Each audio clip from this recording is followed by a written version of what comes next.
Up today is the Rick Hinderer XM-18 3-inch flipper. For those of you that are not familiar with Rick Hinderer knives, people talk about the three big grail knives that people want to get: Striders, Sebenzas, and Hinderers.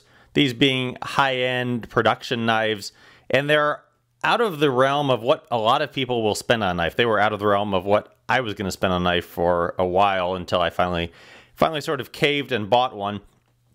But it's, you know, these knives are so well made by Rick that a lot of people, they'll pay an exorbitant price for them.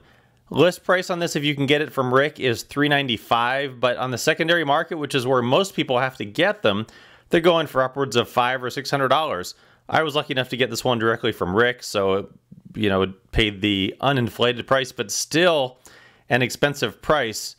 Before I got this, I was trying to avoid getting a knife that was this expensive. I wanted a small, stout knife, and I was out of class, and I've sort of known Rick for a couple of years, and I found this Kershaw Cryo that Rick had designed that one of the guys there had, and I played with it, and I'm like, wow, this is a heck of a knife, and for $30. It's a Hinderer design knife. It has a lot of the same features, and it's a good knife for $30. I carried it for a little while. There are some things that didn't throw me about the knife. It's chunky, it's heavy, the pocket clip's kind of stiff, but it's, again, great knife for $30.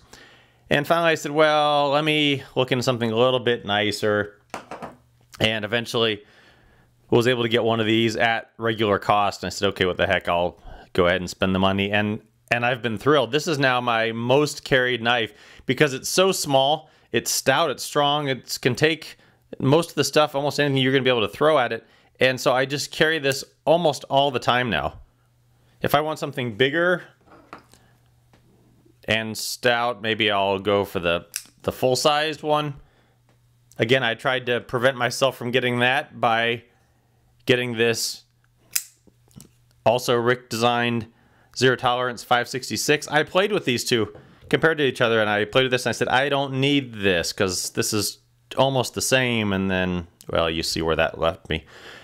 But anyway, this is a great knife. Again, if you can get it at cost, that's great. If you're willing to spend the extra on it, well, you know, the choice is up to you. It's not an expensive knife, but you do get a lot for your money. So let's have a look at it. These knives, the XM-18 comes in two sizes, a 3-inch model and the 3.5-inch model. To line them up next to each other. The 3.5-inch, I think it's a little bit big for everyday carry. It's not horrible to carry, but it is kind of a little bit big in your pocket. The 3-inch is perfect in your pocket. It just disappears right down in there, and it's nice and lightweight. I think 3.6 ounces, not too thick. It's a nice size. Construction-wise, on the one side here, there are the scales. The scales are G10. He has a bunch of different scale colors you can get. This is the brown. Another popular one is the blue-black. I also have an orange. You can swap these out pretty easily. And they're not super crazy grippy like some G10 comes. They're just have a nice texture to them. Aside from the scales, they come with the body screws here, and then the pivot screw, but you can take them and you can actually swap these out. He makes these anodized screws and then anodized standoffs here. They come in both the copper and the blue. And here's what the standoffs look like. Have this one out from back there. So they look like. They're pretty easy to take apart and throw in there. Haven't been able to pick up an anodized pivot screw yet, but maybe someday. But that adds, again, you can spend a little bit more on your already expensive knife, but it just adds a little bit nicer look, a little bit more custom look to your sort of grail knife that you might have. On the other side, lots of great features that Rick has designed into this. The pocket clip on these is perfect. The pocket clip is tip up, tip down, and he has this little spacer that goes in here to kind of fill in that. I have occasionally seen him make some anodized pocket clips. His stuff, in general, is hard to come by. He seems to make them in sort of small batches, and so I haven't seen this anodized pocket clips in a long time. Same with some of the scale colors, same with the pivot screws and the other screws and the standoffs here. You just have to kind of get lucky. They'll go up for sale on his website and they'll all be gone in, I don't know, half hour, something just amazingly quick. But if you're lucky enough to get them and you don't mind spending the money, have at them. It adds a nice little color to them. Anyway, the pocket clip here, though, is great. It's got a nice little curve up there. Because this backside here is nice and smooth, you certainly have no underclip issues. And it's just the right strength. Again, one of the complaints I had on the Cryo is that this pocket clip is just super snug. It was very tight. The XMs are perfect, kind of a distinctive, sort of scoopy kind of shape. I like that. On the back here, the back side, the lock side is titanium. It has the lock bar and Rick's designed lock bar stabilizer. You can kind of see under there that keeps the lock bar from over traveling when you go to close the knife. The pivot screw here, Rick has his own personal design pivot screw. It's just a regular flathead on this side, but on this side, it has his custom designed screw interface there, which honestly I don't care for because it's just difficult to deal with. You know, a lot of other knives will have a regular screw, which granted might be a Torx bit on one side, but on the other side it will be fixed. Same there. On this Cryo, it's fixed on that side. But on the XMs, you have this thing that you, in theory, should buy the Hinderer spanner tool to get over. And on the website, it claims that this is easily adjustable in the field. Well, it might be if you had the tool, but you know, I haven't wanted to spend the money on the tool. Something you can actually use if you don't want to spend the money. If you have a pair of nail clippers, take this part off. Take the handle off. And this actually fits in there. It's a little bit of a hassle when you're trying to do it because you have to hold it with one hand and do the screw on the other side. It's a little awkward, but it works well enough on both sizes. Works a little bit better on the full size. But again, if you want to save a little bit of money, just use some nail clippers. It works well enough if you're not going to be adjusting this a lot. The thumb studs on this, the thumb studs have changed a little bit. This is a Generation 4. And just to show you the difference here. The thumb studs on the previous generation were squared off, and on the newer ones are curved a little bit for a little bit more comfort if you're going to use the thumb studs to open this.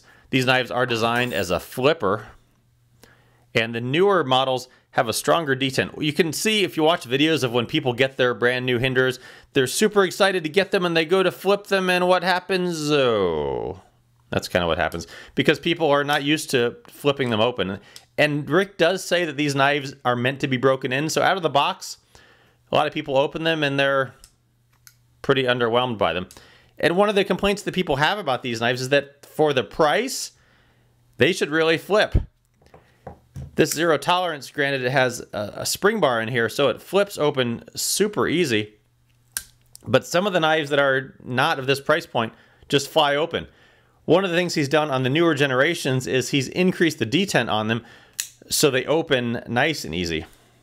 I was playing with Rob Orlando's recently, and I was like, wow, that after being used to this one, with it has really not much of a detent at all. I mean, it'll flip open once you get used to it and figure out how to use it and break it in a little bit. But on the newer ones, and I think this might be one of them, the detent is definitely more pronounced, and it just flies open that much easier. So that's a nice improvement I think they've made, probably in response to a lot of people's sort of complaint on trying to flip these things open. On the back here, the flipper, it's grippy, but it's comfortable. If you don't flip it 100 times a day, your finger will survive just fine. Rick has a couple different blade styles. This one has the Spanto tip, and it's a combination of a Tanto and a spear point, where the blade here is nice and beefy thick here, and then out to the tip, it has a bit of a Spanto sort of design. Recently, he started coming out with his slicer grind, which you can see here is pretty much just straight out to the tip. He's now got his Bowie design, a couple new styles that have just recently started to come out. But the two big styles he's had for a long time are the Spanto and the slicer. As far as cutting with these things, they're not great slicers, admittedly. These are super hard use knives.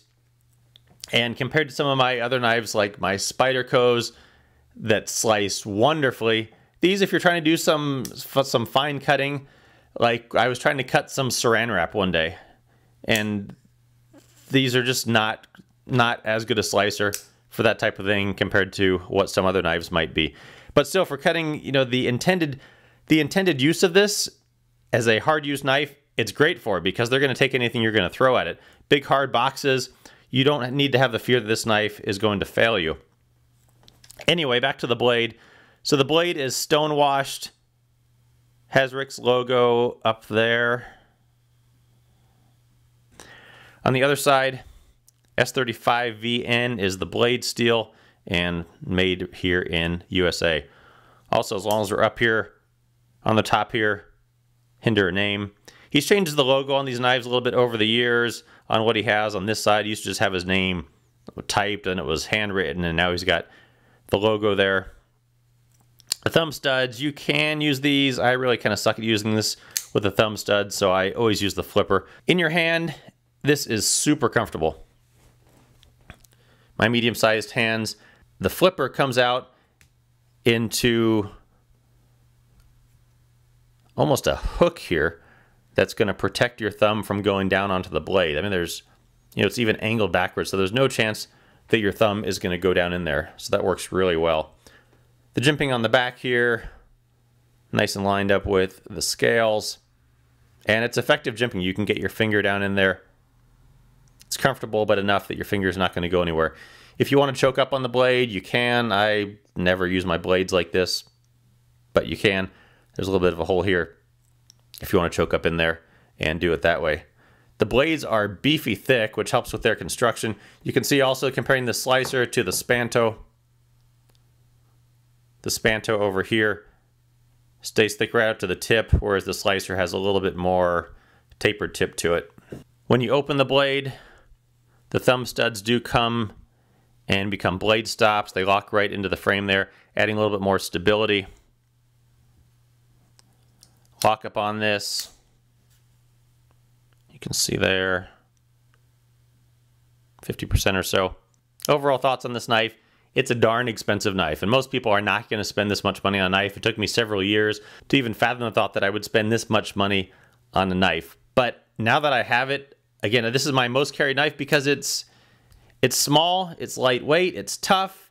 It has a little bit of the panache of a Hinderer for what that's worth. I mean, no one in the world is going to have a clue that you have a Hinderer other than the small percentage of people that are knife people. You know, no one's ever heard of these things. Even people that are sort of in the tactical community have likely not heard of Hinderers. For the people that know, they'll be impressed by it, but otherwise, no one's going to care. No one's going to know. But if you like it, pick one up. It is a fantastic knife if you can get it for, especially at Rick's cost, or if you can spend not too much extra on it. The Hinderer XM-18 3-inch flipper.